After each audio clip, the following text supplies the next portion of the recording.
देखो हमारा जो यूट्यूब पे कुछ वो आने वाला है, जैसे टॉपिक्स हैं, मैंने पहले भी आपको डाला था 10th क्लास का या मैथ का डाला था, फिजिक्स का भी कुछ पॉइंट डाले थे। आज हम पढ़ेंगे जैसे 12th का हमारा पेपर आने वाला है फिजिक्स का, तो उसके लिए कुछ टॉपिक क्लियर करते हैं, ठीक है, यानी कि जो मेन इंपोर्टेंट है। तो मैं अभी यहाँ पे आपको देखो पहले चैप्टर में ज्यादा मेन कॉन्सेप्ट है, तो पहले हम उनको क्लियर करते हैं। मेरी पहले चैप्टर की वीडियो आ रही है, अगर आपको अच्छा लगता है तो आप बता सकते हो। मैं आगे वाले चैप्टर के भी ऐसे कॉन्सेप्ट डालूंगा, नहीं तो हमारे जो मेन क्वेश्चन है वो भी हम कुछ यहाँ पे डालेंगे, ठीक है। तो देखिए आज से आगे हमारा कॉन्सेप्ट चलता है, जैसे कि पहला चैप्टर है हमारा कौन सा वाला, वैद्युत आवेश तथा क्या क्षेत्र होता है। तो देखो अब मैं आपको अगर डीपली सारी चीज पढ़ाता चलूंगा तो आपको भी पता है बहुत टाइम लगेगा, इतना टाइम आप लोगों के पास है नहीं। तो जो मेन रिपीट हमारे क्वेश्चन होते हैं उन क्वेश्चन को हम यहाँ पे करेंगे, ठीक है। तो देखो जैसे कि इसमें बोल रहा है वैद्युत आवेश तथा क्षेत्र, तो मैं यहाँ पे थोड़ा सा चैप्टर के बारे में बता देता हूँ आपको, वैद्युत आवेश तथा क्षेत्र क्या होता है। फिर यहाँ से आगे जिसमें मेन चैप्टर है टॉपिक है वो पढ़ेंगे यहाँ पर, ठीक है। तो जैसे कि वैद्युत आवेश क्या होता है, इलेक्ट्रिक आप जानते हो, इलेक्ट्रिक क्या होती है, यानी कि धारा क्या होती है हमारे पास। देखो जैसे कि आवेश और इसमें क्षेत्र पढ़ेंगे, तो देखो आवेश चार्ज क्या होता है, हर एक वस्तु पर क्या होता है, चार्ज होता है। अब चार्ज जैसे कि हमने बोला, अगर किसी वस्तु को हम क्या करते हैं, फ्रिक्शन कराते हैं, रगड़ते हैं, तो उस पर क्या आ जाता है, आवेश भी आ जाता है, किसी पर नेगेटिव आता है, किसी पर पॉजिटिव आता है। तो यहाँ से आवेश नॉर्मली होता है, आवेश का मात्रा क्या होता है, कूलम होता है, आपने ये देखा ही होगा, ठीक है। आपने क्षेत्र, अब जैसे कि हम कहेंगे आवेश भाई वैद्युत क्षेत्र क्या होता है, तो वैद्युत क्षेत्र के बारे में पढ़ेंगे कि कोई ऐसा एरिया यहाँ पर क्या होते हैं, इलेक्ट्रॉन प्रोटॉन होते हैं, ठीक है। यानी कि जहाँ पर अन्य किसी भी इलेक्ट्रॉन तथा प्रोटॉन को लाया जाए तो क्या करे, आकर्षक तथा प्रतिकर्षक का अनुभव करता है, ठीक है। तो यहाँ से वो कॉन्सेप्ट क्लियर रहेंगे। अब यहाँ पर हमें बिल्कुल डीपली नहीं चल रहा है, तो मेन जो कॉन्सेप्ट है आपके लिए, तो वो वाले मेन कॉन्सेप्ट पढ़ेंगे। जैसे कि इसमें जो फर्स्ट चैप्टर है सबसे पहले इसमें आता है पहला कॉन्सेप्ट कूलम का नियम, ठीक है। तो देखो सबसे पहले हमारा एक चलेगा जैसे डायमेंशन कूलम का नियम। तो देखो कूलम का नियम क्या कहता है, तो कूलम का नियम कहता है कि जब आपके पास कोई दो आवेश दे रखे हैं, क्या दे रखे हैं, दो आवेश हैं, एक है मेरे पास यहाँ पर Q1 और दूसरा कौन सा है Q2, ठीक है। तो हमेशा जब दो आवेश रखे होते हैं एक दूसरे के पास, तो देखो इनको मैंने कुछ दूरी पर रखा गया है यहाँ से, यानी कि दोनों के बीच की दूरी मानी मैंने r, ठीक है। दोनों के बीच की दूरी r हो गई।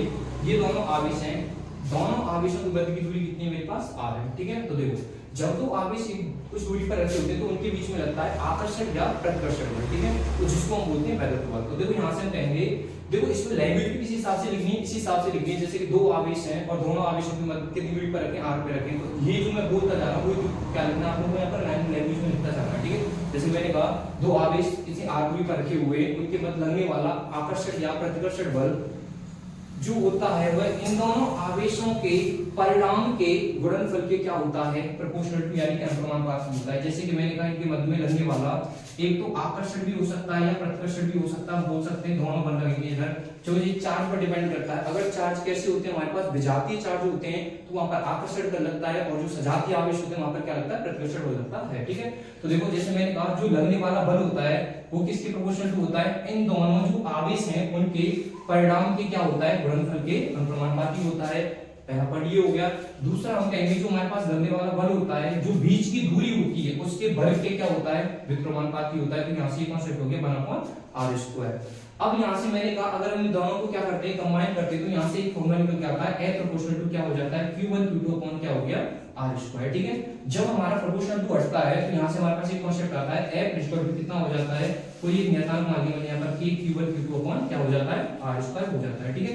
यहाँ से ये फॉर्मूला ड्राइव होकर के आता है F equal to Q1 Q2 upon r²। जो ये नियतांक होता है, ये यहाँ पर ये नियतांक इस पर डिपेंड करता है, ये डिपेंड करता है कि आपके जो आवेश हैं कौन सी पद्धति में ली जा रही है और ये कौन से माध्यम में रखे हुए हैं। जैसे कि हमारे पास दो टाइप की वो होती है, जैसे पद्धतियां हम यहाँ पे मेन पद्धति वही चलती है, एक चलती है हमारे पास SI, S को हम क्या बोलते हैं, MTS पद्धति बोलते हैं, ठीक है। दूसरी वाली पद्धति कौन सी होती है, दूसरी पद्धति चलती है हमारे पास कौन सी वाली पद्धति, CGS पद्धति, ठीक है। CGS पद्धति और SI पद्धति या MTS पद्धति में देखेंगे तो देखो सबसे पहले हम जब CGS पद्धति में चलते हैं तो जो हमारे पास K होता है उस K का मान जो होता है 1/4πε0 के बराबर होता है। किसके बराबर होता है, 4πε0 के बराबर, ठीक है। इसमें जब CGS में चलते हैं तो CGS में K का मान कितना हो जाता है, 1 हो जाता है। तो यहाँ से मैं कहूंगा मेरे पास फॉर्मूला क्या निकल के आएगा, तो यहाँ से फॉर्मूला निकल के आता है F इक्वल टू क्या कर देते हैं 1/4πε0 Q1 Q2 अपॉन क्या हो जाता है, r²। ये वाला फॉर्मूला ड्राइव होकर के आ जाता है। इसी प्रकार से अगर मैं यहाँ पर 1 पुट करता हूँ तो यहाँ से मेरे पास फॉर्मूला क्या निकल के आएगा, K इक्वल टू कितना, देखो यहाँ से K इक्वल टू 1 पुट करेंगे तो क्या आ जाएगा, F इक्वल टू कितना, यही K ये 1 पुट कर देंगे तो इधर हो जाएगा Q1 Q2 अपन क्या हो जाता है, r²। तो यहाँ से फॉर्मूला ये, अब इसका मात्रक तो यहाँ पर क्या रहता है, न्यूटन रहता है, और इस वाले का मात्रक इधर क्या हो जाता है, डाइन हो जाता है। क्यों, क्योंकि यहाँ पर जो हमारा सीजीएस मात्रक सीजीएस पद्धति होती है उसमें फोर्स का मात्रक क्या होता है, डाइन होता है, ठीक है। तो यहाँ से हमारे पास ये कॉन्सेप्ट क्लियर हो गया एसआई पद्धति और सीजीएस पद्धति में। बट ये दोनों पद्धति लगी है तो यहाँ पर मीडियम हम दो टाइप का लेते हैं, एक तो मीडियम होता है वायु तथा निर्वात, ठीक है। तो सबसे पहले यहाँ पर हम कॉन्सेप्ट लिखेंगे, जो हमारे पास पहला माध्यम कौन सा होगा, या तो हम बोलेंगे वायु या क्या बोलेंगे, निर्वात, ठीक है। उसके बाद हम अगर ये सेम किसमें करते हैं, अगर कोई माध्यम लिया मैंने यहाँ पे सेकंड मैंने पॉइंट लिया कौन सा वाला, माध्यम, और उस माध्यम में एक हम मानते हैं यहाँ पर परावर्तन, परावर्तन जैसे कि कांस्टेंट मान लिया हमने के, तो यहाँ से परावर्तन कितना मानते हैं यहाँ पर के मान लेते हैं, इसको मान लेंगे स्मॉल के, यहाँ पर जो वैल्यू हमने मानी इसको मान लेते हैं क्या वाला यहाँ पर स्मॉल के, ठीक है। और ये यहाँ पर जो परावर्तन माध्यम लिया तो उसका जो इसकी होता है क्या मान लेते हैं यहाँ पर परावर्तन, क्या हो जाता है, परावर्तन होते हैं जिसको हम, ठीक है, यानी कोई माध्यम है उसका परावर्तन यानी कि के दे रखा है, ठीक है। तो जब हम इस फॉर्मूले पुट करेंगे तो यहाँ से निकल के आएगा F इक्वल टू, अब एक चीज देखो यहाँ से मैंने बोला कि जो मेरे पास एप्सिलॉन नॉट है ये तो ये क्या होती है यहाँ पर, ये होता है हमारे पास माध्यम की वैद्युशीलता बोलते हैं, यानी कि जो एप्सिलॉन नॉट होता है वो होती है निर्वात में वैद्युशीलता। अगर मैंने बोला एप्सिलॉन तो एप्सिलॉन किसकी हो जाती है, एप्सिलॉन हो जाती है माध्यम की वैद्युशीलता। जैसे कि मैंने यहाँ से फॉर्मूला लिखा 1/4 पाई एप्सिलॉन, मैंने नॉट नहीं लगाया, क्यों, क्योंकि यहाँ पर एप्सिलॉन किसके लिए, माध्यम के लिए, ठीक है। और फॉर्मूला क्या बन जाएगा मेरे पास q1 q2/r²। जो ये मेरे पास फॉर्मूला बना है वो कौन सी पद्धति में बनेगा, ये वाला बनेगा मेरे पास एसआई पद्धति में, ठीक है। सेम अगर मैं यहाँ से फॉर्मूला बनाता हूँ किसका, सीजीएस पद्धति का, तो देखो सीजीएस पद्धति में सेम क्या फॉर्मूला बन जाएगा, देखो सेम टू सेम, यहाँ से क्या करेंगे, इसकी वैल्यू यहाँ पर क्या होगी 1 हो जाएगी। बट यहाँ से एक चीज ध्यान रखना कि यहाँ पर परावर्तन का इफेक्ट उस पर भी पड़ेगा, तो उसके लिए फॉर्मूला ड्राइव हो जाता है F equal to 1/k q1 q2 upon क्या हो जाता है, r² हो जाता है, तो उसके लिए वाला फॉर्मूला बन जाता है। यहाँ से जो एप्सिलॉन होती है, अब ये कहेंगे हमारे पास यहाँ से इसकी वैल्यू तो है नहीं, तो यहाँ से एक चीज याद रखना एप्सिलॉन इक्वल टू हम क्या रख सकते हैं, एप्सिलॉन नॉट इनटू, यानी कि जो परावर्तन हमने के माना ये वाला बड़ा, तो यहाँ पर पुट करके इसकी वैल्यू पुट कर सकते हैं, ठीक है। यहाँ से आगे देखो नेक्स्ट इसमें क्वेश्चन पूछा जाता है हमारा, जैसे कि जो एप्सिलॉन नॉट है इसका मान कितना होता है, तो 8.85 गुणा c का कितना होता है, माइनस का 12 होता है। अगर मैं पूछूं इसका मात्रक कितना होता है, तो आप इस फॉर्मूले से यहाँ से क्या ड्राइव कर सकते हो, इसका मात्रक ड्राइव कर सकते हो। तो इसका मात्रक होता है एप्सिलॉन का मात्रक, तो इसका मात्रक क्या निकल जाएगा, जब इसकी वैल्यू को हम इधर ले जाएंगे तो ये f नीचे पहुंच जाएगा, तो हो जाएगा coulomb square upon newton metre square. तो इसका मात्रक हो जाता है coulomb square upon newton metre square. तो यहाँ से हम कहेंगे एप्सिलॉन का मतलब क्या निकल के आ जाता है, ये वाला आ जाता है, ठीक है। तो ये वाला हमारे पास क्या हो गया, ये फर्स्ट कॉन्सेप्ट हमारा जो इनकी क्या है, कूलम का नियम है, तो यहाँ से हमारे पास कूलम का नियम कंप्लीट। इससे आगे नेक्स्ट टॉपिक है हमारा वैद्युत क्षेत्र। वैद्युत क्षेत्र क्या होता है, ऐसा एरिया यहाँ पर कोई भी इलेक्ट्रॉन प्रोटॉन आकर के, मतलब इलेक्ट्रॉन आकर के क्या करता है, कोई भी आवेश आया वो आकर्षण या प्रतिकर्षण का क्या करता है, अनुभव करता है। कोई भी ऐसा क्षेत्र यहाँ पर कोई भी इलेक्ट्रॉन आकर के आकर्षण या प्रतिकर्षण का क्या अनुभव करता है। जैसे मैंने कहा मेरे पास यहाँ पर क्षेत्र दे रखा है, इसमें अगर मैं कोई भी चार्ज लेके आता हूँ वो आकर्षण या प्रतिकर्षण का अनुभव करता है, तो मैं क्या कहूँ, क्या है, वैद्युत क्षेत्र है। क्या है वो, वैद्युत क्षेत्र। ऐसा एरिया यहाँ पर क्या होता है, इलेक्ट्रॉन प्रोटॉन कोई भी आकर के क्या करता है, आकर्षण या प्रतिकर्षण का अनुभव करता है, उसको हम कहते हैं वैद्युत क्षेत्र, ठीक है। नेक्स्ट देखो यहाँ से आगे सेकंड आता है वैद्युत क्षेत्र लिखना है। तो देखो कोई ऐसा एरिया यहाँ से, अभी मैंने बोला ये यहाँ पर वैद्युत क्षेत्र है, यहाँ से क्या होगा, वैद्युत क्षेत्र रेखाएं निकलती हैं, क्या निकलती हैं, वैद्युत क्षेत्र रेखाएं। तो देखो वैद्युत क्षेत्र रेखाएं होती हैं, इनके गुण होते हैं कुछ, तो देखो ये मेन इंपोर्टेंटली पूछ लिए जाते हैं क्वेश्चन में, इनके गुण क्या होते हैं। जैसे कि पहला गुण होता है कि ये हमेशा पॉजिटिव चार्ज से निकलकर कहां पे जाती है, नेगेटिव चार्ज की तरफ जाती है, यानी कि पॉजिटिव से नेगेटिव की तरफ जाती है। सेकंड हमारे पास होता है इसका सेकंड वाला पॉइंट कि ये कभी भी एक दूसरे को नहीं काटती। तो क्वेश्चन ये भी पूछा जाता है कि ये एक दूसरे को नहीं काटती, इसको बताओ क्या होता है, मैं प्रूव करके दिखाऊं, तो देखो वो भी बताऊंगा मैं। तो एक हो गया हमारे पास, ये कभी भी एक दूसरे को नहीं काटती हैं। तो देखो इसका क्या सिस्टम रहता है कि अगर दो रेखाएं इस हिसाब से काटने लग जाती हैं एक दूसरे को, तो यहाँ पर एक पॉइंट बना इधर की तरफ, तो देखो यहाँ पर अगर मैं कोई वक्र या एक पॉइंट या लाइन खींचता, मैंने बोला यहाँ पर एक आवेश है, तो इसकी दो दो डायरेक्शन हो गई, क्या हो गई, दो डायरेक्शन। तो मैं कहूंगा क्या कोई भी एक पॉइंट है, क्या उसकी दो डायरेक्शन हो सकती है, कोई वैल्यू क्षेत्र है उसकी दो डायरेक्शन हो सकती है, और कभी नहीं हो सकता ऐसा, तो इसलिए कभी भी एक दूसरे को नहीं काटती हैं। तो यहाँ से एक पॉइंट भी क्लियर हो जाता है हमारे पास कि कभी भी वैल्यू क्षेत्र की रेखा एक दूसरे को नहीं काटती हैं। पहला पॉइंट हो गया हमारे पास कि ये दोनों एक दूसरे कैसे होती हैं, बताओ, एंड पॉजिटिव से नेगेटिव चार्ज की तरफ चलती हैं, और ये एक दूसरे कैसे होती हैं, समांतर चलती हैं। तो यहाँ पे 3-4 पॉइंट होते हैं, इनकी बोर्ड याद रखना कि वैल्यू क्षेत्र रेखाएं क्या होती हैं, ठीक है। ये पूछे जाते हैं क्वेश्चन। नेक्स्ट आता है यहाँ पर वैल्यू क्षेत्र की तीव्रता। तो वैल्यू क्षेत्र की तीव्रता क्या होती है, देखो वैल्यू क्षेत्र की तीव्रता होती है, इसको डिनोट करते हैं ई से। तो देखो इसकी डेफिनेशन हम फॉर्मूले से बनाते हैं, इसका फॉर्मूला होता है E बराबर F/Q। तो यहाँ से कहेंगे Q0, यानी कि एकांक आवेश को एकांक आवेश को किसी वैद्युत क्षेत्र में ले जाने में जो बल लगता है हमारे पास उसको क्या कहते हैं हम लोग, वैद्युत क्षेत्र की तीव्रता कहते हैं। यहाँ से फॉर्मूला निकल के आता है E बराबर F/Q। तो एक तो फॉर्मूला यहाँ पे ये निर्माण हो गया। मैंने बोला इसका मात्रक तो देखो आपने 11th में पढ़े होंगे, तो यहाँ से मात्रक निकाल सकते हैं। फोर्स का मात्रक क्या होता है, न्यूटन होता है। आवेश का मात्रक क्या होता है, कूलम। तो यहाँ से मैं क्या बोलूंगा, इसका मात्रक क्या हो गया, न्यूटन पर कूलम। तो यहाँ से इसका मात्रक भी निकल सकता है। यहाँ से मैं एक और फॉर्मूला बनाता हूं, देखो यहाँ से एक फॉर्मूला बन जाता है E बराबर, अभी हमने फॉर्मूला पढ़ा था इसका F का कि दो आवेशों के बदले लगने वाला बल क्या होता है। तो देखो अभी पढ़ा था, मैंने बोला 1/4πε0 Q और एक मैंने मान दिया पर Q0 अपॉन में क्या हो गया R स्क्वायर, अपॉन में क्या है Q0 है, Q0 से Q0 कैंसिल हो गया। तो यहाँ से हम कहेंगे E बराबर फॉर्मूला क्या निकल के आ गया 1/4πε0, इधर हो गया मेरे पास क्या Q/R स्क्वायर। तो यहाँ से हमारे पास क्या हो जाएगा, वैद्युत क्षेत्र की तीव्रता क्या निकल के आ जाएगा फॉर्मूला, जो कि आगे वाले तुम्हारे क्वेश्चन आएंगे उसमें क्या होगा, यूजेबल होगा ये वाला फॉर्मूला। ठीक है, यहाँ से न्यूमेरिकली पूछ सकता है। तो यहाँ से आगे देखो नेक्स्ट टॉपिक हमारे पास आता है, नेक्स्ट क्लियर। देखो भाई नेक्स्ट टॉपिक हमारे पास आता है मेन है ये भी वैद्युत ध्रुव, क्योंकि इससे जॉइंटेड है आगे वाले हमारे कॉन्सेप्ट दो आएंगे जो मेन इंपॉर्टेंट है, जिसमें ये पूछता है कि ध्रुव किसी भी ध्रुव के कारण उसके अक्षीय तथा निरक्षीय स्थिति पर वैद्युत क्षेत्र की तीव्रता, देखो दोनों कंबाइन है। जब तक हम उनको नहीं पढ़ते ये कैसे पढ़ लेते, तो यहाँ पर देखो कुछ कॉन्सेप्ट ऐसे एक दूसरे से जॉइंटेड होते हैं। अब जैसे ये बोल रहा है वैद्युत ध्रुव क्या होता है, तो वैद्युत ध्रुव होता है कि मेरे पास दो चार्जेस दे रखे हैं, यानी कि दो आवेश लिए मैंने, और दोनों आवेश कैसे मेरे पास विजातीय आवेश। विजातीय का मतलब होता है एक पर नेगेटिव चार्ज, एक पर कैसा होता है पॉजिटिव चार्ज। ठीक है, तो देखो एक पर पॉजिटिव एक पर नेगेटिव, दो आवेश यानी विजातीय आवेश, एक नेगेटिव एक पॉजिटिव, दोनों को अगर अल्प दूरी r पर रखा जाता है, बट एक चीज ध्यान रखना, यहाँ पर इसकी अल्प दूरी r न मान करके हम यहाँ पर कितना लेते हैं 2l, समथिंग मान लेते हैं, r मान लो l मान लो, मैंने यहाँ पर मान लिया 2l। तो देखो यानी दो आवेशों को अगर एक अल्प दूरी पर रखा जाता है तो हम उसको क्या कहते हैं, वैद्युत ध्रुव कहते हैं। क्या कहते हैं हम, वैद्युत ध्रुव। इससे आगे देखो इसी से कॉन्सेप्ट हमारा बनता है वैद्युत ध्रुव आघूर्ण किसे कहते हैं। तो देखो ये वाली डेफिनेशन क्या होती है, वैद्युत ध्रुव आघूर्ण, इसको हम बोलेंगे वैद्युत ध्रुव आघूर्ण क्या होता है। देखो वैद्युत ध्रुव आघूर्ण होता है कि इनमें से जो आवेश है दोनों का परिणाम में तो समान नहीं है भाई, दो आवेश जो परिणाम में समान होते हैं जिनको अल्प दूरी पर रखा जाता है, जो कि कैसे आवेश होते हैं, विजातीय आवेश होते हैं। तो यहां से हम कैसे कहेंगे कि इसमें से एक तो आवेश तथा इन दोनों आवेशों के बीच की दूरी के गुणनफल को, इसको बोलेंगे गुणनफल को क्या कहते हैं, वैद्युत ध्रुव आघूर्ण कहते हैं, जिसे हम किससे प्रदर्शित करते हैं, P से प्रदर्शित करते हैं। किससे प्रदर्शित करते हैं, P से। तो यहां से फॉर्मूला बन जाता है P बराबर Q/2l। देखो ये वेरी इंपॉर्टेंट फॉर्मूला है, इस पर क्वेश्चन पूछा जाता है, और यहां से फॉर्मूले से इसकी क्या बना सकते हैं, डेफिनेशन बना सकते हैं। मैंने बोला P बराबर क्या होगा, Q/2l। मैं कहूंगा इसका मात्रक क्या होता है, तो याद रखना हर एक फॉर्मूले का हमें मात्रक पता होना चाहिए। मात्रक को पूछता है ये क्वेश्चन, एक नंबर में आता है हमारा।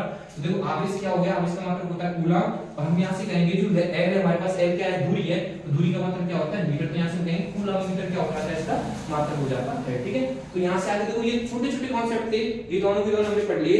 अब देखो यहां से आगे कॉन्सेप्ट आता है हमारे पास कि इस वैद्युत ध्रुव के कारण, यानी वैद्युत ध्रुव आघूर्ण के कारण जो हमारे पास यहाँ पर ये है, इसके कारण क्या बताओ, अक्षीय तथा निरक्षीय स्थिति पर वैद्युत क्षेत्र की तीव्रता पूछता है। ये मोस्ट इंपोर्टेंट है, दोनों में से हर बार एक क्वेश्चन पूछा जाता है, इसको अच्छे से अभी हमने पढ़ा था वैद्युत ध्रुव आघूर्ण। अब देखो यहाँ पे क्या कॉन्सेप्ट आएगा कि कोई हमने वैद्युत ध्रुव आघूर्ण लिया, उसके कारण अक्षीय स्थिति पर वैद्युत क्षेत्र की तीव्रता, यानी कि अक्षीय स्थिति, इस पॉइंट को याद रखना, अक्षीय स्थिति एक होता है निरक्षीय स्थिति, दोनों में से एक कॉन्सेप्ट पूछा जाता है हर बार। ठीक है, तो यहाँ से देखो सबसे पहले इसका डायग्राम समझना। डायग्राम क्या है, मैंने एक यहाँ पर बनाया क्या, द्विध्रुव आघूर्ण। द्विध्रुव आघूर्ण क्या होता है, एक पर नेगेटिव एक पर पॉजिटिव, दो चार्ज होंगे मेरे पास, और दोनों को मैंने अल्प दूरी कितने पर रखा था, यहाँ से आता बताओ, मैंने अभी कितना माना था, 2l दूरी माना है, यानी कि दोनों के बीच दूरी अल्प दूरी कितनी है, 2l है।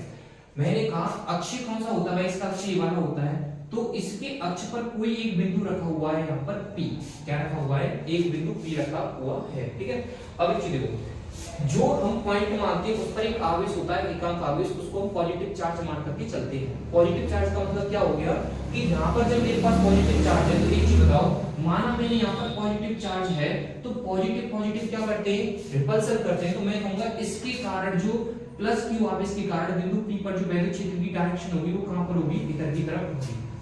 प्लस Q आवेश के कारण कहां पर होगी, दूर हो जाएगी, इसको मैंने मान लिया इधर की तरफ क्या, E1। क्या मान लिया, E1। मैंने बोला ये मेरे पास नेगेटिव चार्ज है, ये पॉजिटिव था, तो पॉजिटिव से अभी मैंने बताया था वैद्युत क्षेत्र की तीव्रता की डायरेक्शन क्या होती है, पॉजिटिव से नेगेटिव। तो यहां से मैं कहूंगा माइनस Q आवेश के कारण यहाँ पर इसी डायरेक्शन की तरफ हो जाएगी, इधर की तरफ डायरेक्शन हो जाएगी। तो इसको मैं मान लेता हूँ E2। तो यहाँ से हमारे पास यानी कि E1 E2 की डायरेक्शन निकल के आ गई। तो देखो कॉन्सेप्ट यहाँ से डायग्राम है, मैंने कहा जो ये मेरे पास बिंदु है और ये मेरे पास ये क्या है, ये द्विध्रुव है, इसका मैंने यहाँ पर बीच में जो केंद्र है मेरे पास यानी मध्य बिंदु क्या मान लिया O, और मध्य बिंदु से लेकर के जो मेरे पास बिंदु P है वहां तक की दूरी हमने कितनी मान ली, यहाँ पर x दूरी मान ली। कितनी मान ली, x दूरी मान ली। ठीक है, देखो x मान लो, r मान लो, वो तुम्हारे पर डिपेंड करता है तुम क्या मानते हो। ठीक है, ज्यादातर मोस्टली क्या यूज करते हैं, यहाँ पर हम r यूज करते हैं, लोग r कर लेते हैं। ठीक है, डाउट में नहीं लेना तुम लोगों को कॉन्सेप्ट किसी में भी। ठीक है, तो देखो यहाँ से यहाँ तक मैंने दूरी कितनी मान ली, r मान ली। तो अब ये कहेंगे सर पॉजिटिव आवेश के कारण देखना, यहाँ से माइनस आवेश के कारण इस बिंदु तक की दूरी कितनी होगी। तो देखो ये जब मेरे पास 2l है तो यहाँ से पार्ट l हो गया, ये भी मेरे पास l हो गया, यानी कि दोनों बिंदुओं के बीच की दूरी यहाँ से यहाँ तक कितनी हो गई, ll हो गई। ठीक है, अब मैं कहूंगा यहाँ से यहाँ तक तो मेरे पास r थी, बची ये l, तो यहाँ से यहाँ तक ये टोटल दूरी कितनी हो गई मेरे पास, ये वाली हो गई मेरे पास दूरी कितनी, r प्लस l, ये वाली दूरी हो गई। मैंने बोला कि प्लस क्यू आवेश के कारण प्लस क्यू, और ये मेरे पास यहाँ पर p बिंदु है, तो यहाँ से यहाँ तक की दूरी कितनी होगी, देखो यहाँ से यहाँ तक की दूरी हो जाएगी हमारे पास। देखो ये टोटल r थी, इसमें से l माइनस कर देंगे तो क्या हो जाएगा मेरे पास, r माइनस l हो जाएगा। क्या हो जाएगा, r माइनस l। तो ये डिस्टेंस r माइनस l आ गई, ये मेरे पास कितनी आ गई, r प्लस l। तो ये डायग्राम तुम्हारे पास समझ में आ गया। जितना मैंने इस डायग्राम में बोला है वो सब तुमको किस में लिखना है, इसके नीचे लैंग्वेज में लिखना है। मैं लैंग्वेज नहीं लिखाऊंगा, लैंग्वेज आपको खुद इसमें से देखकर जो मैं बोलता गया वही लैंग्वेज इसमें लिखनी है। डायग्राम के बारे में जो लिखेंगे वही आपकी लैंग्वेज हो जाती है। ठीक है, उसके बाद देखो कॉन्सेप्ट में आपको बताऊंगा कि डेरिवेशन समझाना है कि डेरिवेशन किस हिसाब से करना है। जैसे कि सबसे पहले मैंने यहाँ पे लिखा माइनस क्यू आवेश के कारण, जैसे कि यहाँ पर लिखेंगे स्टेपिंग चलेंगे स्टेप से कि माइनस क्यू आवेश के कारण बिंदु P पर वैद्युत क्षेत्र की तीव्रता, वैद्युत क्षेत्र की तीव्रता। अभी मैंने आपको बताया था कि माइनस क्यू जो है इसके कारण कौन सी थी भाई, E2 थी। तो देखो यहां से मैंने क्या ले लिया, E2। तो मैंने कहा E2 बराबर कितना हो जाएगा, अभी मैंने आपको फॉर्मूला बताया था, E बराबर क्या होगा फॉर्मूला, 1/4 पाई एप्सिलॉन नॉट आवेश, मैंने कहा चार्ज कौन सा माना मैंने यहाँ पर भाई Q आवेश माना, तो यहाँ से हम क्या रखते हैं Q अपॉन, मैंने बोला देखो जो डायपोल है इसके पॉइंट मान लो, इधर से A पॉइंट ये मान लिया, B पॉइंट ये मान लिया हमने। ठीक है, तो मैंने बोला यहाँ से यहाँ तक की डिस्टेंस कितनी है मेरे पास AP, तो नीचे में क्या लिख दूंगा यहाँ पर AP का स्क्वायर, यहाँ पर AP का स्क्वायर। अगर मैं इसको चेंज करता हूँ कि E2 बराबर 1/4 pi epsilon not Q upon AP की वैल्यू कितनी है आपकी, A से लेकर के B तक, तो देखो यहाँ से यहाँ तक कितनी है मेरे पास R प्लस L, तो मैंने यहाँ पर क्या रख दिया R प्लस L का होल स्क्वायर, ये निकल के आ गया। इसको मान लिया मैंने फर्स्ट इक्वेशन। ठीक है, इसी प्रकार मैंने कहा नेक्स्ट इक्वेशन देखो हमारे पास हमने बोला अब प्लस Q आवेश के कारण निकालेंगे, प्लस Q आवेश के कारण क्या निकालेंगे, बिंदु P पर। ठीक है, तो देखो बिंदु P पर वैद्युत क्षेत्र की तीव्रता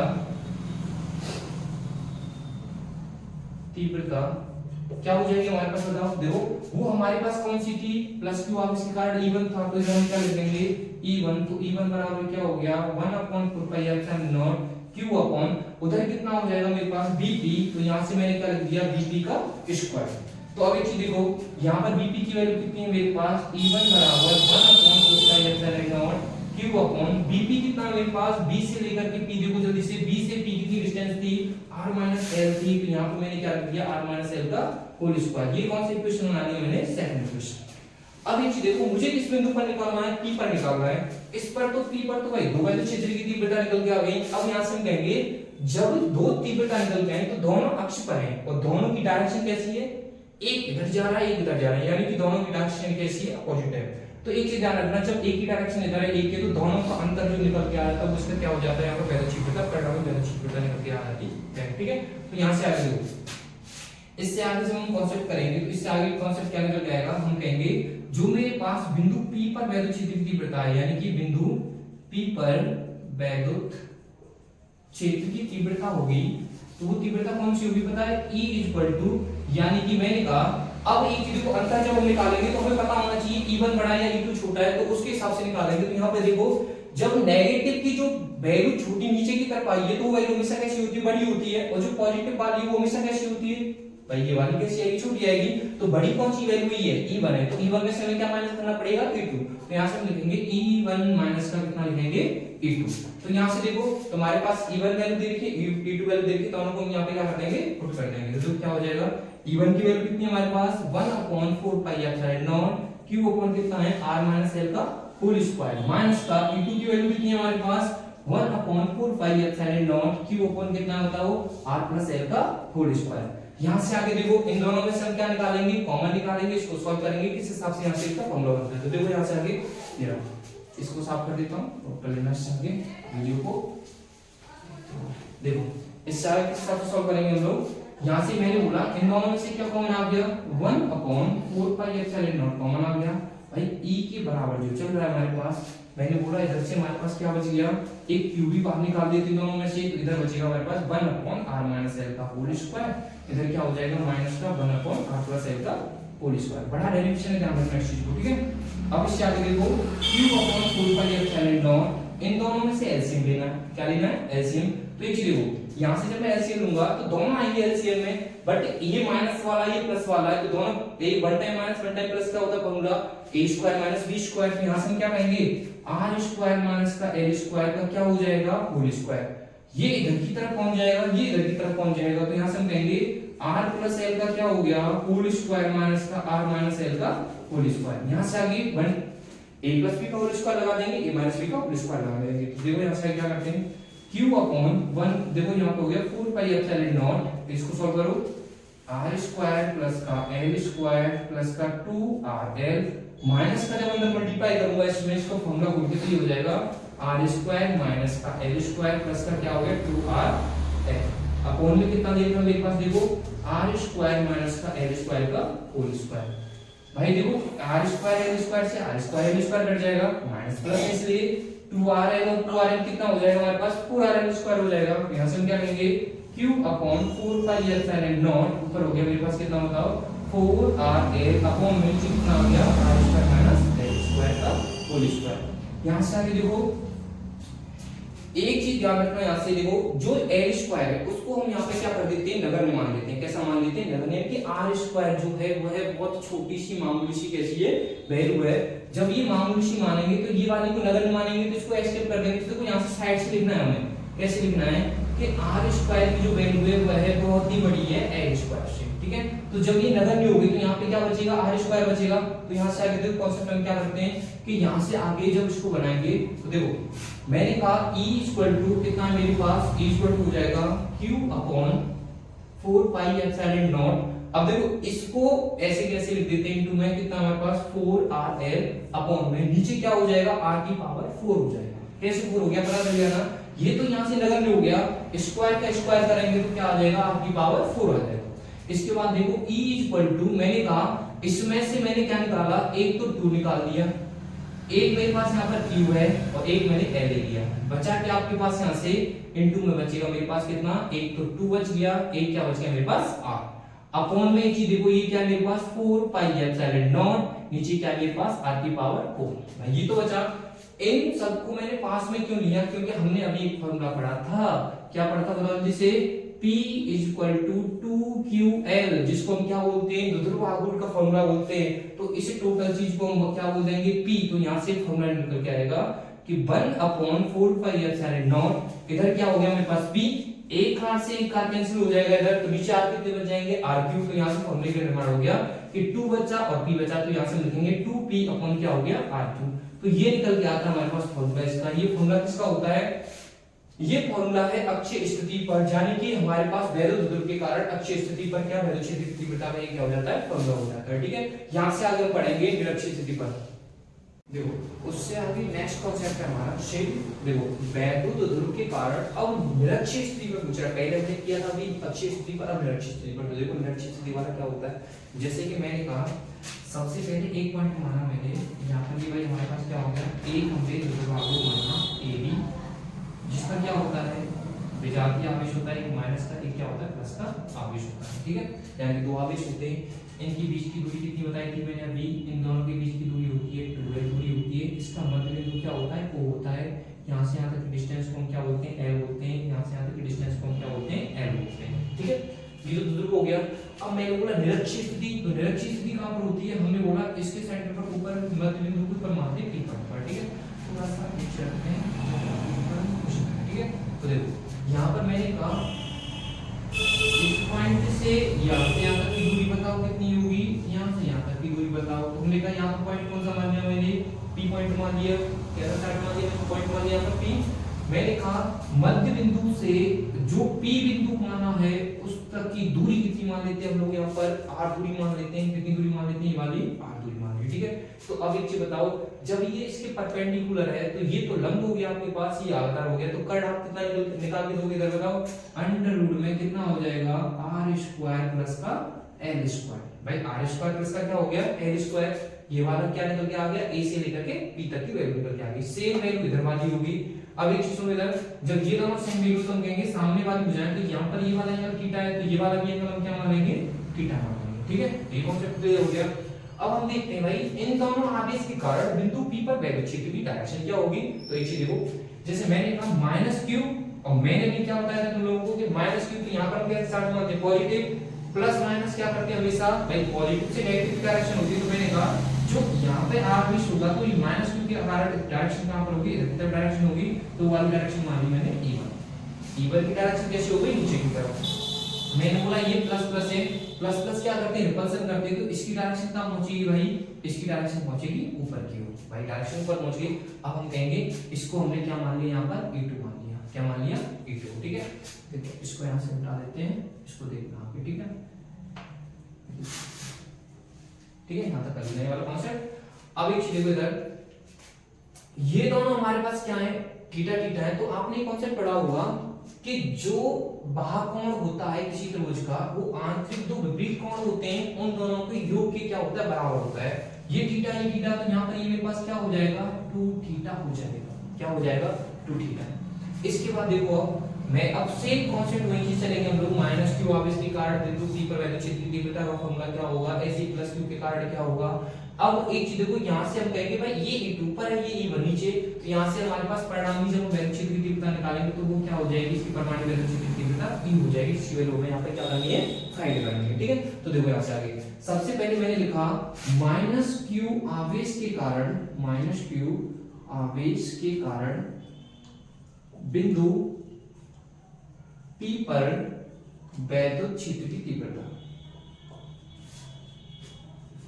तो इस पर वैद्युत क्षेत्र की तीव्रता कितनी होगी। तो देखो हम कहेंगे, अभी पढ़ा था हम लोगों ने भाई, इस पर वैद्युत क्षेत्र की तीव्रता हमने क्या मानी है, E1 मानी है। तो E1 बराबर क्या हो जाएगा, वही फॉर्मूला भी हमने पढ़ा था, 1/4 पाई एप्सिलॉन नॉट क्या हो जाएगा, Q अपॉन। अब एक चीज याद रखना, अब मैं यहाँ पर वैल्यू नहीं लिख रहा हूँ कि यहाँ से AP डायरेक्शन है, हम डायरेक्ट करेंगे कि यहाँ से यहाँ तक की वैल्यू कितनी दे रखी है, अंडर रूट में r square plus l square. तो मैंने अंडर रूट डायरेक्ट वैल्यू रख दी कितनी, r square plus l square का क्या हो गया, होल स्क्वायर, स्क्वायर से क्या हो जाएगा, r स्क्वायर कैंसिल। तो यहाँ से हमारे पास क्या फॉर्मूला बन गया, E1 बराबर 1/4 pi epsilon not Q upon क्या हो गया, r square plus l square, ठीक है। बट एक चीज बताओ, मैंने कहा ऐसे हमने कहा Q आवेश के कारण बिंदु P पर वैद्युत क्षेत्र की तीव्रता, तो आवेश तो दोनों का सेम है भाई, वैल्यू दोनों की सेम है, लेकिन यहाँ से यहाँ तक ये डिस्टेंस थी, सेम डिस्टेंस यहाँ तक है। तो एक चीज बताओ, जो E1 के कारण वैद्युत क्षेत्र की तीव्रता होगी वही क्या निकल के आएगी, E2 के कारण निकल के आएगी। तो यहाँ से हम क्या कहेंगे, जो प्लस Q आवेश के कारण वैद्युत क्षेत्र की तीव्रता क्या हो जाएगी मेरे पास, E2 बराबर सेम फॉर्मूला बन जाएगा 1/4 pi epsilon not Q upon कितना हो गया, r square plus l square, ठीक है। बट अब एक चीज देखो, यहाँ से आगे कॉन्सेप्ट में एक चीज याद रखनी है कि जब मेरे पास कोई भी इस हिसाब से दो वेक्टर दे रखे हैं, जैसे मैंने बोला a वेक्टर और ये हो गया मेरे पास b वेक्टर, वो आपसे परिणामी r वेक्टर पूछता है। अगर कॉन्सेप्ट में दोनों वेक्टर जो हैं इनके परिणाम का मान कैसा आ जाता है, समान आ जाता है, इनके परिणाम में कैसे हो जाते हैं, दोनों के दोनों समान हो जाते हैं। तो एक चीज याद रखना, यहाँ से एक फॉर्मूला निकल के आता है, मैंने बोला ये भी a वेक्टर है और ये भी b वेक्टर है, तो दोनों समान होंगे परिणाम में। तो यहाँ से फॉर्मूला निकल के आता है r बराबर 2a cos थीटा बाई 2। यहाँ पर ये वाला मैंने मान लेते हैं हम लोग थीटा। तो ये कॉन्सेप्ट में याद रखना है यहाँ पर कि r बराबर क्या होगा 2a cos theta by 2। Same condition इधर बन रही है कि E1 और E2 दोनों के दोनों कैसे हैं, बराबर हैं। बीच में एंगल कितना दे रखा मेरे पास 2 थीटा कोण दे रखा है, ये वाला एंगल कितना मेरे पास 2 थीटा है। तो यहाँ से मैं कहूंगा E की वैल्यू जो निकल के आएगी, जो परिणामी यहाँ पर मैंने R का फॉर्मूला बताया था, तो यहाँ से हमारे पास फॉर्मूला क्या निकल के आएगा, तो देखो E बराबर क्या हो जाएगा 2, या तो E1 पुट कर दो या E2 कर दो, दोनों की वैल्यू कैसी है सेम है। तो यहाँ से मेरे पास फॉर्मूला बन जाएगा 2E1 और इधर मेरे पास क्या हो जाएगा cos, और थीटा की जगह मेरे पास यहाँ पर कितना लिखा है 2 थीटा, तो मैंने रख दिया 2 थीटा बटे 2। 2 से 2 कैंसिल हो गया, मैंने कहा यहाँ से वैल्यू पुट करना 2, E1 की कोई भी पुट कर दो, E1 कर दो E2 कर दो, दोनों की वैल्यू सेम है। तो यहाँ से हो गया मेरे पास इनटू में 1/4 pi epsilon not q upon कितना हो गया, मतलब r square plus l square. भाई ये तो बन गया, नहीं बन गया। इनटू में क्या बच गया मेरे पास यहाँ पर cos थीटा, क्या हो गया बच गया मेरे पास यहाँ पर cos थीटा। बट अब एक चीज देखो यहाँ से आगे हम ये कहेंगे cos थीटा, मैं यहाँ पर cos थीटा की वैल्यू क्या पुट करूंगा, तो एक चीज देखो cos थीटा बराबर ये थीटा है मेरे पास, ये 90 का एंगल है। तो आपको पता है cos थीटा वाला फॉर्मूला क्या होता है, आधार बटे कर्ड। आधार कितना है मेरे पास l है, कर्ड कितना है मेरे पास अंडर रूट में r square plus l square. तो यहाँ से एक फॉर्मूला निकल के आ गया मेरे पास cos थीटा बराबर हमने पढ़ा है आधार बटे कर्ड। आधार मेरे पास कितना निकला लंब, और नीचे कर्ड कितना है मेरे पास पता अंडर रूट में r square plus l square. तो इस वाली वैल्यू को मैं इस इक्वेशन पुट कर दूंगा, तो यहाँ से फॉर्मूला क्या निकल के आएगा मेरे पास, E बराबर क्या हो जाएगा, देखो 2 ऊपर हो गया मेरे पास q अपॉन में नीचे कितना मेरे पास 4 पाई एप्सिलॉन नॉट ब्रैकेट में r square plus l square, और इनटू में cos की वैल्यू कितनी आ गई मेरे पास l बटे अंडर रूट में r square plus l square. ये तो बन गया, नहीं बन गया। अगर इससे आगे फॉर्मूला बनाएंगे तो देखो ऊपर तो मेरे पास क्या बन गया, तैयार हो गया 2ql जो कि किसके बराबर होता है, p के बराबर होता है। अभी बताया था मैंने, यहाँ से आगे देखो 4 पाई एप्सिलॉन नॉट, यहाँ पर दोनों की दोनों वैल्यू कैसी हैं सेम है। तो देखो इस टोटल की पावर कितनी है 1, इसकी पावर 1/2 है, तो 1 और 1/2 कितना होता है 3/2 होता है। यहाँ से हम क्या करेंगे अपॉन में क्या आ जाएगा, यहाँ पर अपॉन में आ जाएगा r स्क्वायर प्लस का l स्क्वायर की पावर कितनी आ गई 3/2, यानी कि इसकी पावर 1 इसकी पावर 1/2, दोनों को जोड़ेंगे तो कितना आ जाएगा 3/2 आ जाएगा। यहाँ से आगे देखो नेक्स्ट, अभी मैंने आपको बताया था E बराबर कि जो ऊपर वाली वैल्यू है वो क्या बन के तैयार हो गई, P बन के तैयार हो गई। नीचे अभी मैंने आपको एक चीज बताई थी कि l स्क्वायर को हम क्या मान लेते हैं, नगण्य मान लेते हैं, बिल्कुल मामूली सा। तो मेरे पास क्या बचेगा r स्क्वायर। तो एक चीज देखो ये मेरे पास नगण्य है, तो ये तो मेरे पास यहाँ से कैंसिल हो गया, तो r स्क्वायर बचा। जो ये 2 पावर है इससे ये 2 कैंसिल हो जाएगा, तो मेरे पास क्या बचेगा r क्यूब। तो यहाँ से मैं कहूंगा मेरे पास एक फॉर्मूला नीचे बन गया भाई 4 पाई एप्सिलॉन नॉट, यहाँ पे मेरे पास अंदर क्या बचा r स्क्वायर और इसकी पावर थी 3/2, 2 से 2 कैंसिल हो गया। जब मैं यहाँ से फॉर्मूले का निर्माण करूंगा तो क्या निकल के आएगा, E बराबर क्या हो जाएगा 1/4 पाई एप्सिलॉन नॉट, इधर हो जाएगा P अपॉन नीचे कितना हो गया r क्यूब। तो ये मेरे पास किस पर आ गया निरक्षेपण।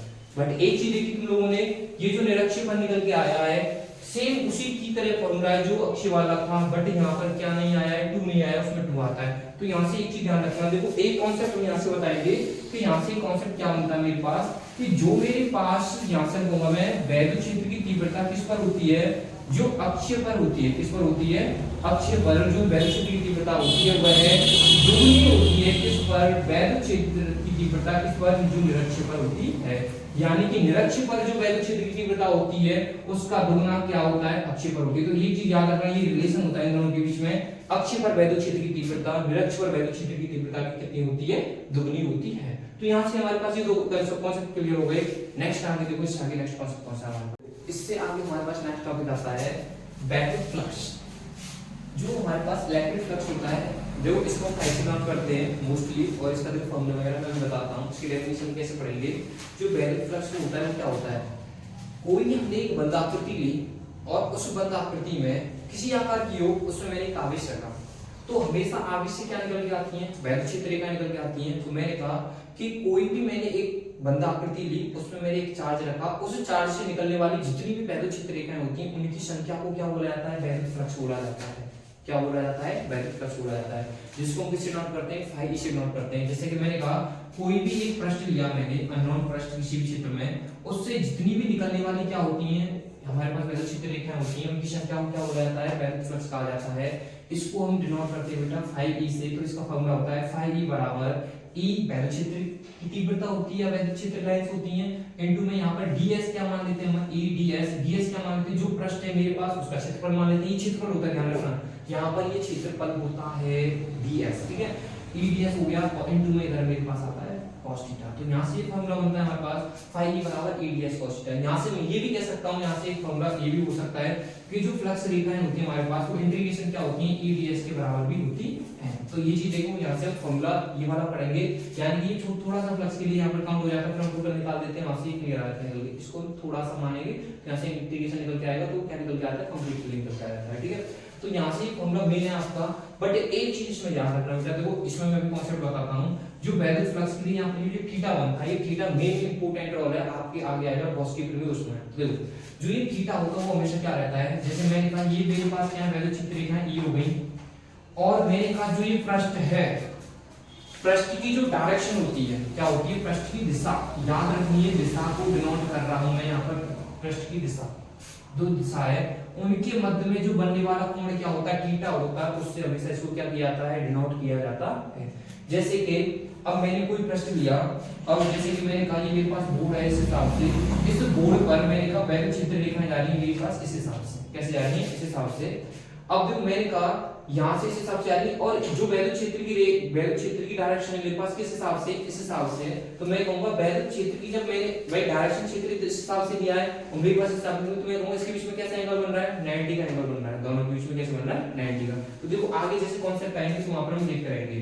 अब जैसे मैंने कहा इसमें देखो 3 पॉइंट्स होते हैं, यहाँ से याद रखना, जैसे कि फर्स्ट पॉइंट होता है मेरे पास कि अगर इन दोनों ये दोनों की दोनों ये रेखाएं कैसी हो, जब समांतर हो हमारे पास कैसी होती हैं, समांतर होती हैं, तो मैं यहाँ पे समांतर के लिए क्या लगा दूंगा, जब दोनों समांतर या दिशा और ई समांतर आता है तो समांतर के लिए हम एंगल 0 लेते हैं, तो यहाँ पर जब मैं 0 रखूंगा तो यहाँ पर मेरे पास i e बराबर कितना निकल के आ जाएगा, e ds निकल के आ जाएगा, यानी कि इस पर थीटा बराबर 0 अंश पर, ठीक है।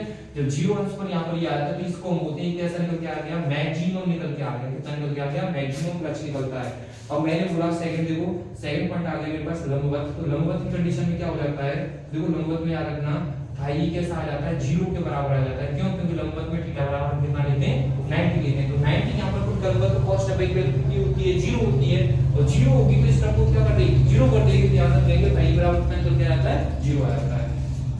यहाँ तक ये क्लियर हो गया, ये वाले पॉइंट यहाँ पर याद रखना, नेगेटिव फ्लक्स भी नेगेटिव हो जाता है कभी जब, जैसे कि मैंने बोला दोनों की डायरेक्शन अपोजिट हो जाती है, वहां से हम कहेंगे अगर मैंने यहाँ पर थीटा इक्वल टू 180 ले दिया तो यहाँ से हम कहेंगे cos 180 वैल्यू कितनी होती है, माइनस की, तो यहाँ से माइनस की वैल्यू निकल के आएगी, यहाँ से हमें फ्लक्स कैसा आ जाता है, नेगेटिव भी आ जाता है।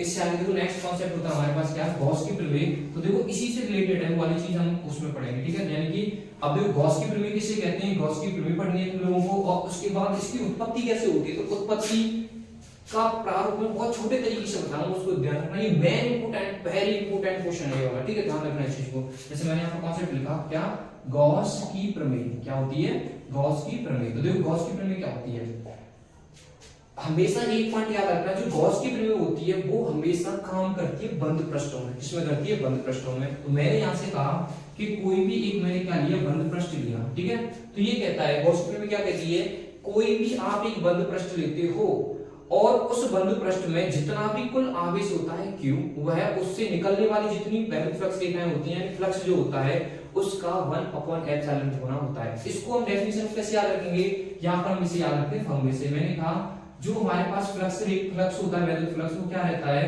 वह कुल आवेश के एप्सिलॉन नॉट गुना होता है, ये होती है हमारे पास गॉस की प्रमेय। ये फॉर्मूला आपको याद रखना, ये मोस्ट इंपोर्टेंट है। यहाँ से मैंने कैसे बोला है, इधर हम बोलेंगे कोई भी मेरे पास क्या है, बंद आकृति है, उसमें जितना भी मैंने कोई भी टोटल जो आवेश है उसके कारण निकलने वाला कुल क्या होता है, वैद्युत फ्लक्स जितना भी है वह 1/एप्सिलॉन गुना होता है, ठीक है। तो ये वाली तो हमारे पास गॉस की प्रमेय हो गई सिंपल तरीके से, लेकिन उसमें पूछेगा तुम लोगों से कि उत्पत्ति बताओ भाई, कि उत्पत्ति क्या होती है गॉस की प्रमेय की, तो बहुत इजी तरीके से बताऊं, बहुत नॉर्मल। जैसे मैंने कहा ये मैंने क्या माना यहाँ पर, ये गोला माना, ठीक है, उत्पत्ति कैसे करते हैं इसकी, तो मैंने कहा इस पर जो मैंने एक पॉइंट है सेंटर पर चार्ज मैंने मान लिया Q, इस चार्ज से इस वाले पृष्ठ पर मैंने कहा कोई एक छोटा सा एरिया यहाँ से मैंने काउंट कर लिया, ये वाला, ठीक है, यानी कि क्षेत्रफल मैंने काउंट कर लिया, ds मान लेते हैं, यहाँ पर dA मान लेते हैं, वह छोटा सा एरिया काउंट कर लिया है, ठीक है। अब मैंने कहा कि ये छोटा सा एरिया हो गया मेरे पास क्या, ds हो गया, मैं कहूंगा इस पर कोई पॉइंट मान लिया मैंने P, जिस पर मेरे को क्या काउंट करनी है भाई, यहाँ से अब देखो यहाँ से हमें क्या करना है, कि इसकी उत्पत्ति करनी, ये वाला फॉर्मूला हमें यहाँ पे क्या करना है, ड्राइव करके लाना है। मैंने कहा यहाँ पर मैंने कोई पॉइंट क्या मान लिया, P मान लिया, क्या मान लिया, P। मैंने कहा इस आवेश के कारण वैद्युत क्षेत्र की तीव्रता कैसे होगी, इस हिसाब से हो जाएगी, कैसे हो जाएगी, इस हिसाब से हो जाएगी। यहाँ से आगे तो मैंने बोला कि E मेरे पास इधर से हो गई। अब मैंने कहा कि जब E मेरे पास इधर की तरफ डायरेक्शन में हो गई, मैंने कहा जो ये मेरे पास क्षेत्र दे रखा है वो इसकी कैसे होगा, इसकी डायरेक्शन हमने इस हिसाब से मान ली, एंड डायरेक्शन है, इनके बीच में जो एंगल बन रहा है वो हम क्या मान लेते हैं, यहाँ पर थीटा मान लेते हैं, ठीक है। तो इस हिसाब से इसका डायग्राम तैयार हो जाता है, यानी कि ये तो इसकी क्षेत्र की डायरेक्शन हो गई, जो कि क्षेत्र की कैसे होगी, लंबवत होगी। और मैंने बोला फ्लक्स तो इसकी चारों तरफ से निकल रहा है, ठीक है। तो देखते हैं यहाँ पर क्या पड़ता है सिस्टम। तो देखो यहाँ से मैंने आपको चीज बताई थी, फॉर्मूला, क्या फॉर्मूला बताया था, तो देखो अभी हमने फॉर्मूला पढ़ा था वैद्युत फ्लक्स का। जो वैद्युत फ्लक्स होता है फाई ई बराबर, वो किसके होता है बताओ, फाई ई बराबर होता है ds cos थीटा। देखो एक मैंने अभी ये बताया था तुम लोगों को कि इंटीग्रेशन eds के बराबर होता है कि नहीं होता है, ये बताओ जल्दी से, कि अभी हमने पढ़ा था फाई ई बराबर इंटीग्रेशन eds, बताया कि नहीं बताया था मैंने कि इंटीग्रेशन जो फ्लक्स के बराबर हो जाता है। उसके बाद मैंने बोला कि जो मेरे पास फाई ई है, और भाई ये चीज बताओ मेरे को, जो वैद्युत क्षेत्र है, वैद्युत क्षेत्र की तीव्रता का फॉर्मूला हमने क्या पढ़ा था कि ये होता है, इंटीग्रेशन यहाँ पे लगा दिया मैंने 1/4 pi epsilon not q upon कितना हो गया r²। यहाँ से यहाँ तक की डिस्टेंस हम कितनी मान लेते हैं, r जो मेरे पास यहाँ से पॉइंट दे रखा है वहां से की डिस्टेंस कितनी हो जाएगी, r हो जाएगी। अभी मैंने कहा ds मेरे पास यहाँ पे चल ही रहा है, अब मैं कहूंगा जब मैं इसका इंटीग्रेशन कर दूंगा तो फाई ई इक्वल टू जितना भी है ये टोटल मेरे पास क्या दे रखा है, कांस्टेंट दे रखा है, तो यहाँ से हम कहेंगे 1/4 पाई एप्सिलॉन नॉट क्या हो गया, q अपॉन मेरे पास क्या हो गया, r²। मैंने कहा इंटीग्रेशन मुझे किसका निकालना है, ds। अब एक चीज देखो जैसे फाई ई इक्वल टू मैंने कहा 1/4 pi epsilon not q upon कितना हो गया, r²। अब एक चीज देखो इधर से कि जो ये मेरे पास क्षेत्रफल है वो किसका है, इस छोटे से एरिया का है, बट मैंने कहा मुझे चाहिए पूरा क्षेत्रफल। इंटीग्रेशन ds का मतलब क्या होता है, हमारे पास चाहिए पूरा का पूरा क्षेत्रफल। तो मैंने कहा कोई मेरे पास इस हिसाब से गोला है और गोले का क्षेत्रफल क्या होता है, 4 पाई r²। तो मैं कहूंगा इस क्षेत्रफल, इसका क्षेत्रफल क्या हो जाएगा पूरे गोले का 4 पाई r²। तो यहां से मैं कहूंगा इनटू में कितना निकल के आ गया मेरे पास 4 पाई r²। देखो अब इससे आगे 4 पाई से 4 पाई कैंसिल, r² से r² कैंसिल, मेरे पास क्या बच गया यहाँ से q अपॉन एप्सिलॉन नॉट, क्या निकल के आ गया हमारे पास फाई ई बराबर क्या हो गया, फाई ई बराबर q अपॉन एप्सिलॉन नॉट। तो यहाँ से अभी हमने क्या पढ़ा था, इसी को तो गॉस की प्रमेय कहते हैं। तो यहाँ से हमारे पास सिंपल तरीके से मामूली से दो चार लाइन में हमारे पास क्या हो गई, गॉस की प्रमेय की उत्पत्ति हो चुकी है। तो यहाँ से क्लियर हो गया। अब यहाँ से आगे तो नेक्स्ट कॉन्सेप्ट कैसे चलेंगे, इस गॉस की प्रमेय से ही हम लोग इसके क्या पढ़ेंगे, अनुप्रयोग। तो अनुप्रयोग पिछली बार आया था एक हमारे पास, यानी कि जो आयताकार प्रश्न होता है। तो अब की बार हम लोग किसका पढ़ेंगे, तार के कारण पढ़ेंगे, गोले के कारण पढ़ेंगे। तो तीन मेन है इसमें, तो तीनों के तीनों पढ़ रहे हैं यहाँ पर, ठीक है। तो इस आगे देखो नेक्स्ट हमारे इसके अनुप्रयोग देखो, इससे आगे नेक्स्ट टॉपिक आता है हमारे पास कौन सा, गॉस की प्रमेय के अनुप्रयोग। तो गॉस की प्रमेय के अनुप्रयोग में हमारा मेन इंपोर्टेंट है ये वाला, क्योंकि पिछली बार आपसे पूछा गया था कि किसी भी एक समतल चालक के कारण, तो अब की बार तार वाला रिपीट हो सकता है, तो तार वाला करके जाना है, ठीक है। तो देखो आवेशित तार के कारण वैद्युत क्षेत्र की तीव्रता निकाली जाएगी। जैसे कि मैंने कहा कोई एक मैंने तार लिया और इस तार के कारण कोई एक P पॉइंट ये माना मैंने यहाँ पर, इस पर वैद्युत क्षेत्र की तीव्रता काउंट करो। अब ये तार मैंने मान लिया आवेशित, यानी तार जब इस हिसाब से मैंने आवेशित मान लिया है तो इस पर चार्ज कैसा है, मेरे पास पॉजिटिव चार्ज है। अब मैं कहूंगा इसके कारण मुझे P पर क्या निकालना है, वैद्युत क्षेत्र की तीव्रता। जब मुझे यहाँ पर वैद्युत क्षेत्र की तीव्रता निकालनी, तो एक चीज बताओ कि यहाँ पर एक बंद आकृति बननी चाहिए। क्यों, क्योंकि हमने पढ़ा है कि गॉस की प्रमेय हमेशा बंद आकृतियों पर क्या करती है, निर्भर होती है। वो हमेशा वर्क भी करती है, किसमें करती है, बंद आकृतियों में करती है। तो देखो यहाँ से आगे जब ये बंद आकृति में बनाने, तो आपको पता है जो हमारे पास तार होता है वो क्या बनता है, एक बेलन के आकार का होता है। तो इसके चारों तरफ हम क्या करेंगे, एक बेलन का निर्माण कर देंगे। किसका निर्माण कर देंगे, यहाँ से आगे हम एक बेलन का निर्माण कर देते हैं। तो यहाँ से एक हमारे पास क्या बन जाता है, बेलन इस हिसाब से बन जाता है। तो मैंने कहा कि यहाँ पे जब हमारे पास ये बेलन बन चुका है, तो यहाँ पर हम क्या कर सकते हैं, इसका बाई गॉस की प्रमेय से यहाँ पर वैद्युत क्षेत्र की तीव्रता निकाल सकते हैं। तो देखो इस तार पर पॉजिटिव चार्ज, मैंने कहा इस पॉजिटिव के कारण इसकी डायरेक्शन किधर हो जाएगी, ई की वैल्यू क्षेत्र की तीव्रता कहाँ है, इधर की तरफ। अब एक चीज बताओ, जब इस पॉइंट पर मुझे क्या निकालनी, वैद्युत क्षेत्र की तीव्रता निकालनी है, तो एक चीज बताओ, जब इसमें से जो फ्लक्स निकल के आएगा मेरे पास, क्या निकल के आएगा, फ्लक्स जब मेरे पास निकल के आएगा, तो एक चीज पता है हम लोगों को, भाई जितनी भी छड़ है तो ये फ्लक्स निकलेगा, चारों तरफ निकलेगा। तो हमारे पास तीन प्रश्न बन जाते हैं, एक तो ऊपर वाला S1, बीच वाला S2, एक हो गया मेरे पास S3। तो मेन इंपोर्टेंट इसमें ये है कि इस पृष्ठ से कितना फ्लक्स निकलेगा, और एक मेरे पास यहाँ पर क्या होता है, कौन सा वाला फ्लक्स, वो एक पृष्ठ हमारे पास वक्राकार पृष्ठ है, उससे कितना निकलेगा, एक नीचे की तली है उससे कितना पृष्ठ निकले, वो फ्लक्स निकलेगा। ठीक है, तो तीनों से फ्लक्स निकाल के टोटल फ्लक्स को क्या कर देंगे, जोड़ देंगे, उससे आगे क्या होता है। जब ये तार है तो तार का जो आवेशिक घनत्व होता है, तो ये भी ध्यान रखना, तार का जो आवेश घनत्व होता है, तो आवेश घनत्व का फॉर्मूला होता है बेटा, क्या होता है पता है, लैम्डा बराबर Q अपॉन L होता है। जब यहां से मैं Q निकालूंगा तो Q का फॉर्मूला निकल के आएगा लैम्डा इनटू L। तो याद रखना यहां से हमारे पास Q बराबर लैम्डा इनटू L भी हो जाता है। तो देखो यहां से आगे डेरिवेशन कैसे करेंगे, मैंने बोला सबसे पहले निकालेंगे यहां से S1 पृष्ठ के कारण, S1 पृष्ठ के कारण वैद्युत क्षेत्र की तीव्रता, क्या निकाली मैंने, वैद्युत क्षेत्र की तीव्रता। तो एक चीज देखो, सॉरी वैद्युत क्षेत्र की तीव्रता नहीं बोलेंगे, यहां से हम बोलेंगे S1 पृष्ठ के कारण वैद्युत फ्लक्स, सॉरी क्या बोलेंगे यहां से हम, वैद्युत फ्लक्स। तो जब वैद्युत फ्लक्स निकाला मैंने बोला, इसको मैं मान लेता हूं φE1। अभी हमने फॉर्मूला पढ़ा था इसका, क्या होता है कि EdS पीछे होता है cos थीटा। अब हम देखेंगे सर ये थीटा क्या होगा, थीटा से राउंड कर देंगे। तो एक चीज बताओ, जब थीटा पता चल जाएगा तो हमें पता चल जाएगा वैल्यू कितनी आएगी निकल के। तो देखो S1 है, मैंने बोला पृष्ठ किस हिसाब से, इस हिसाब से पृष्ठ है, इसकी डायरेक्शन कैसे होगी ऊपर, E की डायरेक्शन कैसे, ऐसे है। तो मैंने बोला इस बीच में एंगल कितना बन रहा है, 90 का एंगल बन रहा है। जब मैं यहाँ पर थीटा बराबर कितना रख दूंगा, 90 रख दूंगा, तो जब थीटा इक्वल टू 90 हो जाएगा तो cos ऑफ वैल्यू कितनी हो जाती है, 0 हो जाती है। तो ये टोटल कितना हो जाएगा, 0। तो यहाँ से एक चीज निकल के आ गई, φE1 बराबर कितना हो गया, 0 हो चुका है। ठीक है, तो यहाँ से आगे देखो नेक्स्ट, यहाँ से हमने बोला φE1 पहले पृष्ठ के कारण कितना क्षेत्र निकलेगा, 0। सेम कंडीशन S3 के कारण हो जाएगी, भाई नीचे वाला भी पृष्ठ ऐसे ही है, उसकी परपेंडिकुलर है, तो उसके बीच में 90 एंगल बन रहा है। तो यहाँ से हम क्या कहेंगे कि S3 पृष्ठ के कारण वैद्युत फ्लक्स कितना निकलेगा हमारे पास, उधर से भी वैद्युत फ्लक्स कितना हो जाएगा, 0 निकल के आएगा। तो यहाँ से मैं लिख दूंगा φE3 बराबर भी कितना हो जाएगा, 0 हो जाएगा। ठीक है, अब बचा हमारे पास कौन सा वाला पृष्ठ, S2। तो यहाँ से हम लिखेंगे S2 पृष्ठ के कारण वैद्युत फ्लक्स। ठीक है, तो देखो इसके कारण फ्लक्स कितना हो जाएगा, तो ये मैंने लिखा φE2। तो एक चीज बताओ, अभी फॉर्मूला पढ़ा था हम लोगों ने, क्या EdS और इधर हो गया cos थीटा। अब मुझे एक चीज बताओ, ये पृष्ठ है, यहाँ से वैद्युत क्षेत्र की डायरेक्शन इधर है, तो पृष्ठ की लंबवत तो इसकी डायरेक्शन E की तरफ n हो जाएगा, इधर की तरफ। तो इनके बीच में एंगल कितना बन रहा है, 0। क्यों, क्योंकि दोनों के दोनों कैसे हैं, समांतर है, और समांतर रेखाओं के बीच में एंगल कितना बनता है, 0। तो यहाँ से हम कहेंगे थीटा बराबर इधर हमारे पास कितना होगा, 0 अंश होगा। तो यहाँ से मैं पुट कर दूंगा φE2 बराबर मेरे पास कितना आ जाएगा, E into ds आ जाएगा, क्योंकि cos 0 की वैल्यू कितनी होती है, 1 होती है। तो यहाँ से फ्लक्स निकल के आ गया। मैंने बोला टोटल जो मेरे पास फ्लक्स होगा वो कितना हो जाएगा, टोटल फ्लक्स हो जाएगा मेरे पास, ये तो 0 0 है दोनों, तो क्या बचेगा मेरे पास ओनली E into ds निकल के आ गया। यहाँ से एक चीज बताओ मेरे को, E तो मेरे पास वैद्युत क्षेत्र की तीव्रता है जो कि मुझे निकालनी है, लेकिन ds क्या है, ds इस S2 का क्या है, मेरे पास क्षेत्र है। तो S2 क्या है, एक वक्राकार है, तो बेलन का वक्रीय पृष्ठीय क्षेत्रफल क्या होता है, 2 पाई r h। तो देखो इस तार की तो लंबाई मान लेते हैं हम लोग, कितनी बताओ, l मान लेते हैं, जो कि हमारे पास किसकी हाइट हो जाएगी, बेलन की हाइट हो जाएगी।